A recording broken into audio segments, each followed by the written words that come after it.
Hello everybody, this is Donnie with Pvgna.com. Thank you so much for tuning in today.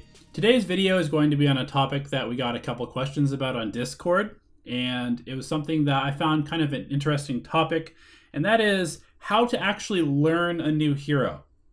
And I come from a background of coaching and traditional sports, and I've actually studied how to teach things and how people learn to some extent. And so I want to apply what I know about that to Dota and how you can actually speed up the rate at which you learn new heroes and expand your hero pool, and do it in a way that's both comfortable, efficient, and doesn't lose you a bunch of MMR or ruin games for people, because those are all pretty important things. And so I'm going to use the hero Morphling as an example, because this is a hero that I've been practicing some recently.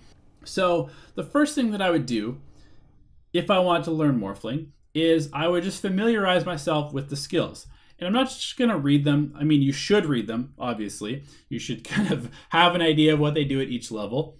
But I'm going to do this in demo mode because I think it's important to have both theoretical knowledge but also experiential knowledge of various things. So I'm going to level waveform at level 1. I'm just going to, kind of use it, feel how much mana it uses. Holy shit, that's a lot of mana. And it only gets me that far. So that's actually really good to know. I'm going to level up to level 2, and I'm going to grab the attribute shift because that's what the guide is telling me to do.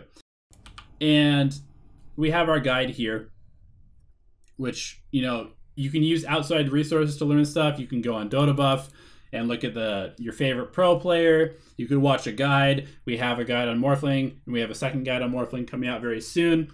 But basically, just kind of like go through each skill and sort of get a feel. Wow, this morphs super slow at level 1. Okay, what happens if I level up and I level up to level 2? That is significantly faster. That's really good to know, because if I was in the middle of my very first game of Morphling and I was just kind of running around and I morphed some agility at level 1, and then I suddenly started morphing agility at level 2, and I end up with like 300 health and I just get one shot by somebody, that wouldn't be very fun.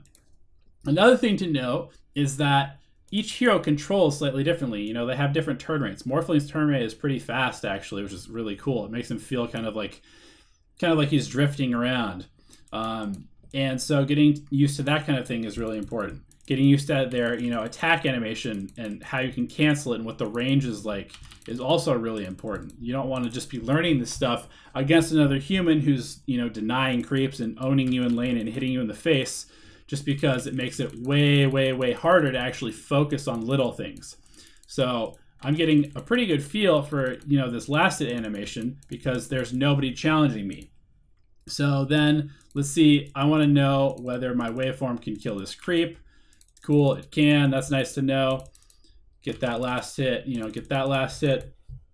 And then I'm going to level up to max because I want to actually sort of feel what this hero feels like when he has a bunch of abilities. Let's refresh that. My waveform, it's good to know how far you can go, what each skill feels like when you use it. Get to know the cooldowns. That's also really important because you're going to be needing to manage cooldowns. Maybe spawn an enemy and get used to how much right-click damage you do against various armors and stuff like that. And you don't need to be super thorough, but it just kind of depends on how you personally feel. I still attack pretty fast, so I do a decent amount of damage. But all these little things that you can learn in a demo lobby very quickly that you might have to play like 200 games to experience in just matchmaking. And that's a lot of hours. So especially if I turn on like free spells, then I can really get a feel for, like the distance that I can go with this and what it feels like to cast all these spells and morph into my hero and do this kind of stuff. So now that I've sort of familiarized myself with that, I'm going to go ahead and that would be like mechanical proficiency. I now have basic knowledge of the skills, how much damage they do, what it feels like to, morph my W and do a lot of damage, or then morph back to really high strength and then try and hit this guy again, does almost no damage, but pushes him super far, which is really cool, right? So these kind of things that you want to have knowledge of before you actually hop into a game. Then, once I have that, I kind of want to familiarize myself with what items I'm going to be building. And you can go and, browse the guides. You've got Tortellini, you've got the Plus Assistant, you've got our guides right here. And you can then, and this is a little bit of out of date. This should actually replace one of these branches with a mango, which I'll do right after this video. But just kind of get an idea. All right, I want to start with these items, and these items are what I really want to have, during the laning stage, and then I'm going to go for these. But it's nice to have some idea of what you're going to be building and building towards, because it gives you sort of an idea of what the hero is going to play like before you actually get into a game. And also what skills to level up and why. And you can actually use outside resources for this kind of thing as well. Again, Dota buff or guides on a site like Pvgna, which you can actually see, we have our guide linked in the build right here that you can just go to. So once you have those sort of like build decisions, you have some mechanical proficiency, and you have basic knowledge of what all the skills do, then you can actually take it into a game.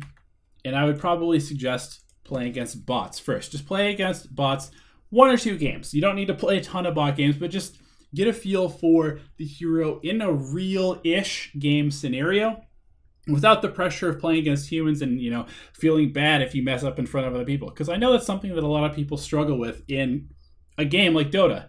You want to be good at this game, and if you mess up, it makes you feel like shit. But if you're just playing against AI, who really cares?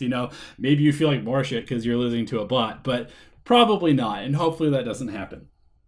So once you've played a couple of games against bots and really gotten a feel for, playing the hero through a game, seeing how fast you can take towers, seeing how fast you can farm camps, clear creep waves, these kind of things are really important. And remember, we're compartmentalizing each little piece of the hero, and we're trying to learn each little piece of this knowledge that makes up being a Morphling player without the pressure of ranked Dota. Because if you were to just hop into a ranked game on a hero that you've never played before because it's a good pick or you think it's cool and you want to learn it, you're just really not going to learn very fast. You're not going to have a good time, and you're probably going to ruin games for people. You don't just instantly play basketball. You don't instantly, learn Chinese. You have to learn the alphabet. You have to learn how to dribble a ball. You have to learn what proper form is to shoot the ball. You have to learn what each sound in that alphabet makes, because otherwise you'll have absolutely no way of performing the action well, and you'll probably develop a bunch of bad habits. So once you've played a couple bot games, then you can play an unranked. I highly recommend taking each new hero that you want to learn to unranked first. If you are somebody who deals with ladder anxiety, I know a lot of people do, it can put a lot of pressure and make it really hard to focus on the little things that you want to be learning about the hero. So play a couple games of unranked. Play 3, play 5, play 10, until you really feel like you kind of have an idea of how a game of Morphling is going to progress. Plus, if you've played that many games of unranked, you'll have some sort of idea of maybe the slight build diversions that you're going to have to make against certain types of heroes. You're going to have to build this way. Against other types of heroes, you're going to have to build this way. Playing against high magic damage means that I'm more likely to get bursted on a Morphling, and so I need to have more strength more often.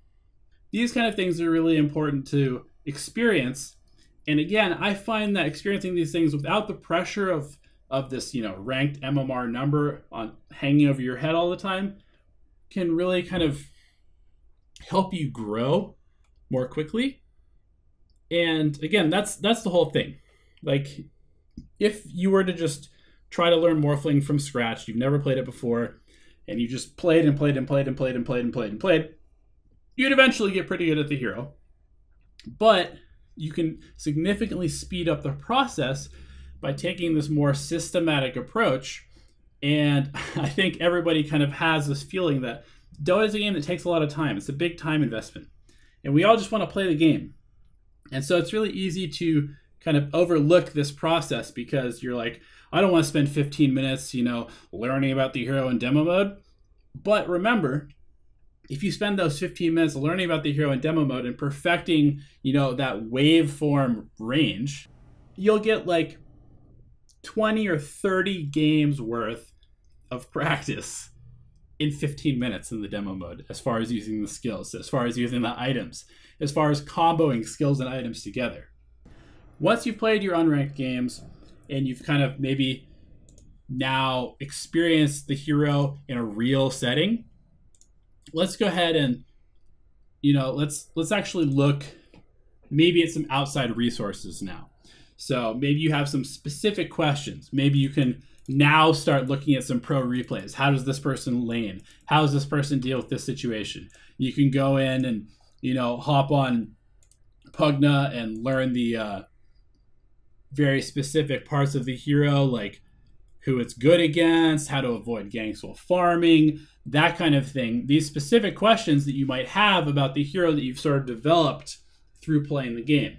And you're not going to have these questions or know that you need to learn these things until you've actually experienced that. So once you've done that, now you can play some ranked games. And I know that this seems like it might take a little bit too long to get to the ranked portion, so maybe cut down on the unranked. Maybe you feel comfortable after 3 games, and then you just play some ranked. That's fine. Figure out what works for you, but I'm just suggesting that this sort of segmented process of learning a hero will actually end up being faster and more enjoyable for you in the long run. So thanks so much for tuning in. I hope you enjoyed this video. I hope it helps you learn a new hero and that you start winning MMR more quickly on that hero than you would otherwise. We'll see you next time. Good luck and have fun.